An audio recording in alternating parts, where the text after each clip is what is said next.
documentary by the BBC, I would have wanted to see proper, undeniable proof. And it's not there. The documentary, there is nothing investigative about the documentary. It's an interview. It's an interview. You are inviting people to share their story. They did not give us any proof. There is no proof whatsoever. To me, crying is not enough.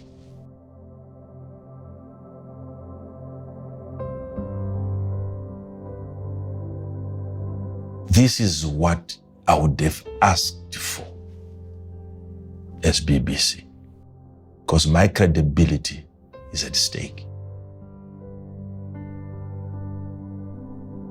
Investigation should have started after the interview. If someone comes to you and he tells you this is what is happening in that facility,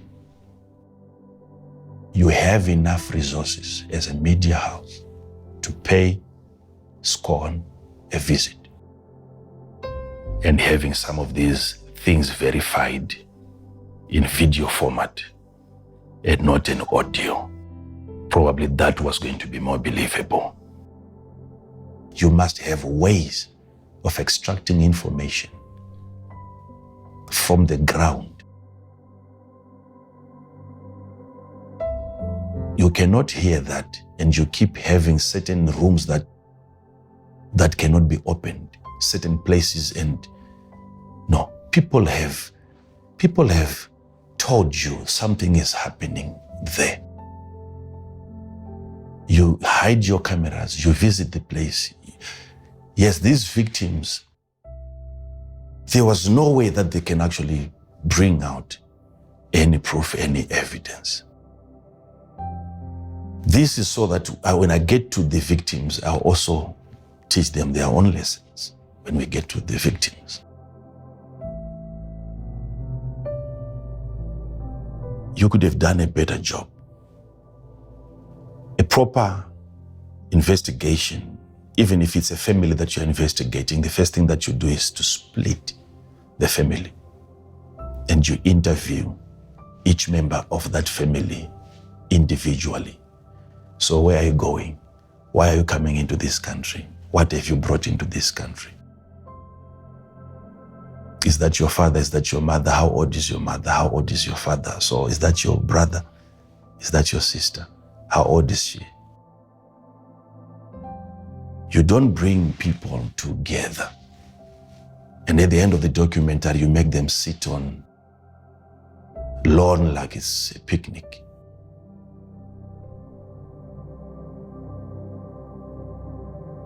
If you think I'm attacking you as BBC, I'm even encouraging you to do a better job next time. You don't want to have a person being interviewed and you hear certain words being repeated by two different people. In as much as the modus operandi can be the same, it cannot be word for word. One person comes and then she says, and he lays me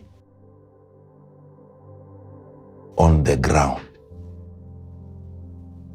with my back like a plank. And the other one comes and she says, he lays me down like a log. Those are this one and the same thing. Why should you allow one person to listen to another person's interview before you interview him or her?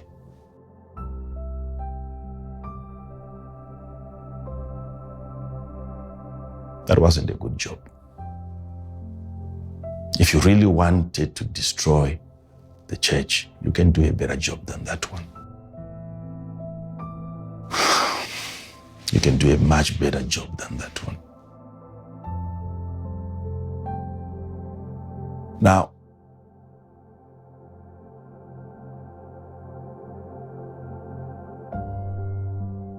If you're working for the men of God for years, maybe 20 years, maybe 15, maybe 10 years, and you are taking care of him and you are close to him 24 hours a day, and the only opportunity you had was a peep under the door once,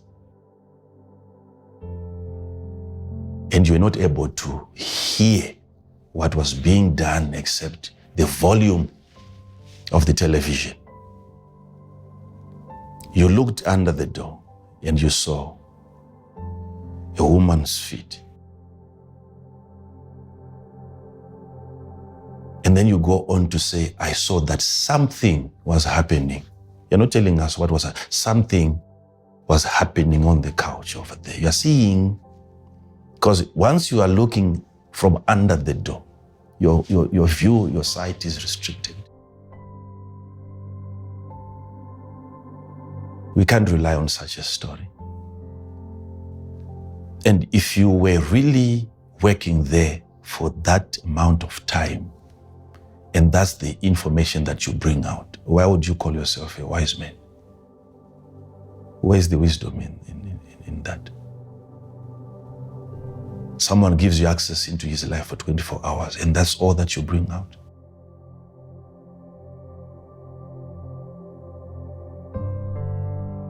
Am I blaming you for what you're saying? I'm just saying you're not the right person to be telling us the story. You are not smart enough to convince people like us.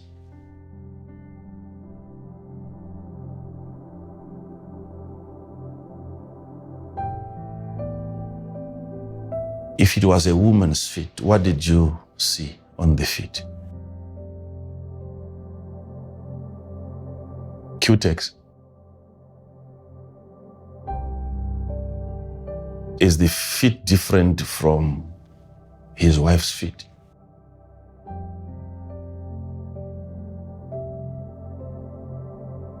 What did you see on the feet that says that's a woman? Come on.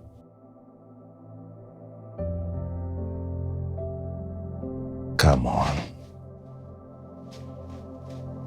For the years that you have worked with the men, this is all that you can bring out.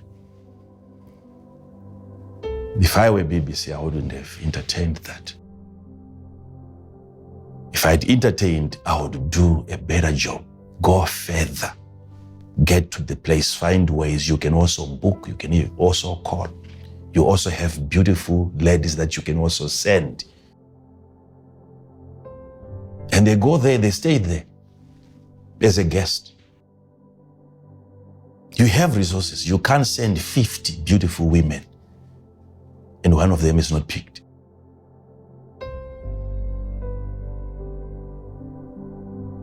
Why am I saying this? Already I'm dealing with the social media. Because if people are going to take this as proof, as evidence, then who is not womanizing? Who is not sleeping with women? All of us, we're in trouble.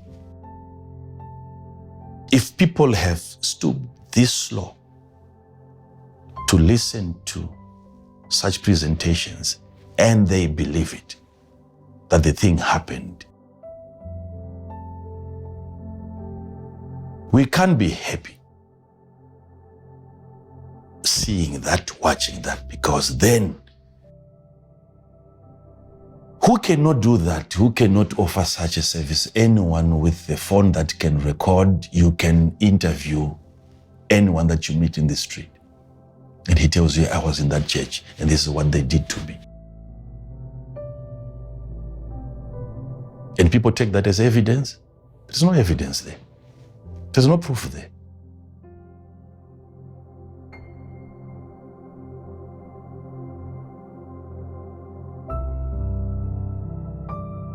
Am I discouraging these people from exposing men of God?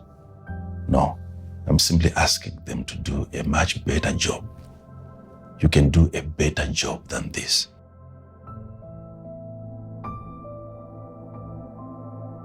But once people are trained and now they get used to considering this as evidence, imagine the world that we're going to live in. We now have to be careful. No one is safe. If this is what you consider to be evidence, then no one is safe. So, still, this is not to say everything that is being said is a lie.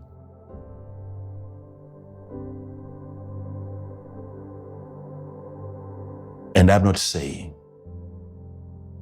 TB Joshua did it.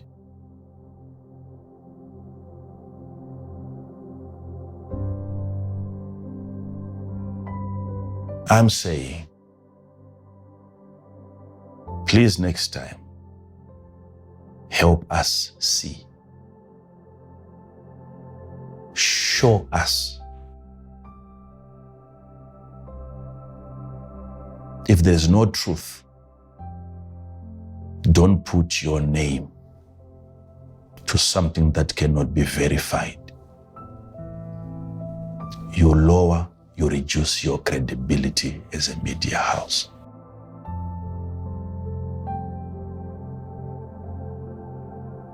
We know their intentions.